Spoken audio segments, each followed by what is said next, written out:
বছরের ট্রায়াল তদন্ত আমরা মানি না, কারণ প্রধান যে হত্যাকারীর যে নির্দেশ দিয়েছেন সে তখন ক্ষমতায়, গণভবনে, সংসদে। খুনি কি আর নিজের বিচার করবে? মুখ বন্ধ করে দেখতে হয়েছে কেমনে সে তদন্ত ম্যানিপুলেট করলো, ট্রায়াল ম্যানিপুলেট করলো, ডাল ভাতের কথা বললো, ওই কথা বললো, নীরবতা পালন করে সহ্য করতে হয়েছে। আমরা সুষ্ঠু তদন্ত এখন দাবি করছি, সুষ্ঠু ট্রায়াল দাবি করছি। আকান সাহেবের মতো লোক না যে তদন্ত করে আওয়ামী লীগের নমিনেশন চেয়ে বসছে। আসলে বলেই দিই, মরলে মরছে, ডাজন্ট ম্যাটার। এই হত্যাকাণ্ডের সাথে জড়িত শেখ হাসিনা, ফাজলে নূর তাপস, শেখ সেলিম আর তাদের অনেক লোক আছে যাদের সাথে কমপ্লিসিট। আমি ক্ষমা চেয়ে নিলাম, বলে দিলাম, এটা সত্য। আর ওই নাটক সাজানো এই রহস্যময় আমরা আর চাই না।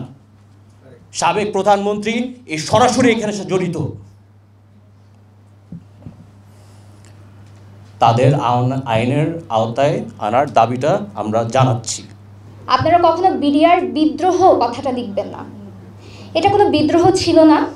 এটা খুব পরিষ্কারভাবে এখন বোঝা যাচ্ছে, সবাই বুঝতে পারছে, কিন্তু বারংবার এটা লেখার ফলে, বারংবার এটা বলার ফলে এই হত্যাকাণ্ড শব্দটা কিন্তু হারিয়ে যাচ্ছে। এই স্বাধীন দেশে স্বাধীন জনতার জন্য আমি আমি চাই এবং আমরা সকলে চাই যে মানুষজন জানি আসলে জানুক যে এই হত্যাকাণ্ডটা কারা করেছে, কেন করেছে, এবং এই যে 57 অফিসারটাদেরকে মারা হয়েছে, কেন মারা হয়েছে, তাদের দোষটা কী ছিল যে তাদেরকে এত টর্চারে নির্মমভাবে মারা হবে, এবং কেন এত বছর ধরে আমরা এখন পর্যন্ত সাধারণ জনগণ জানতেই পারে না যে ইনসিডেন্টটা কেন হয়েছে, কেন এটা দাবিয়ে রাখা হয়, এবং কেন এত বছর পরও আমাদের সকলের রেগুলার মুভমেন্টেও আমাদের প্রশ্ন তোলা হয়, আমাদের প্রত্যেকটা জিনিস ট্র্যাক করা হয়, কেন করা হবে। যখন রিপোর্টস আসবে ইনশাল্লাহ আস্তে আস্তে, it's an international conspiracy, it had nothing to do with the ডাল ভাত অপারেশন, যেটা তখন তারা ওইভাবে করে পোর্ট্রে করার জন্যই একটার পর একটা সিচুয়েশন ক্রিয়েট করেছে, সো দ্যাট জিনিসটা এই লেভেলে যায় একজনকে মার্ডার করা যায়।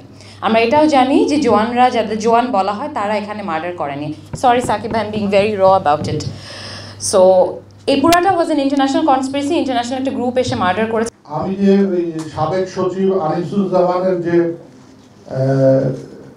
তদন্ত কমিটি হয়েছিল, ওই তদন্ত কমিটির একজন সদস্য, জয়েন্ট সেক্রেটারি গোলাম হোসেন সম্ভবত, উনি আমাকে প্রশ্ন করেছেন ওইখানে যে আপনি কেন মরলেন না।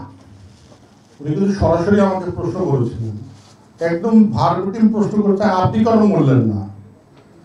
আমি তাকে প্রশ্নের উত্তর দিয়েছিলাম যে এই প্রশ্নের উত্তরটা তো আমি দিতে পারবো না, তাহলে তো স্বয়ং আল্লাহ তাআলাকে জিজ্ঞেস করতে হবে যে কেন আমি বললাম। আমাদের বলার একটা যে দাবি জানানোর কিংবা মন করে কিছু বলার, এটারও কিন্তু একটা বাধা ছিল। আপনারা সবাই জানেন, আমি বলতে চাচ্ছি না কি বাধা ছিল। আমাদেরকে মনিটর করা, আমাদের ফোন ইয়ে করা, তো আমরা মোটামুটি একটা বলতে গেলে একটা বাধার মধ্যেই কিন্তু 6 বছর কাটিয়েছি।